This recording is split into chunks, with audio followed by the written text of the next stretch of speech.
Bună ziua, dragi copii! Bun venit la a doua oră online.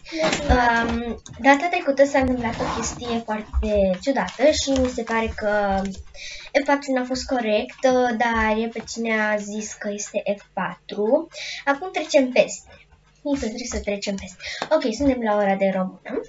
Deschidem cărțile la pagina 46, la a doua carte cu Apolodor, de genul Naum, și citim al doilea episod și o să citească numai un copil tot episodul și o să vorbim despre ce este vorba.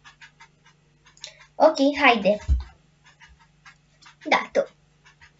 Cel mai mare cititor este tot Apolodor. Iată l-a ajuns acum la al treilea volum și ia carte după carte și citește mai departe. Ce-o fi învățat din toate paginile studiate meșterul Apolodor? Cum se face un vapor? Okay. Deci, Apolodor este un cititor mare. A ajuns la al treilea volum, ia carte după carte și citește mult, iar el învață cum se face un vapor.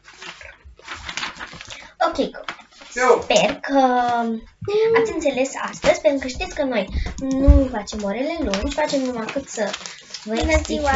Scuzați-mă de întârziere. De nu aveți exercițiul. N-am avut internet, de-abia mi s-a deschis, adică trafic de internet.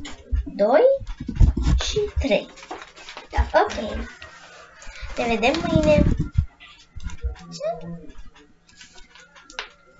Despre ce e ora? Nu m-am auzit? O să mă uit pe Classroom când îmi postează.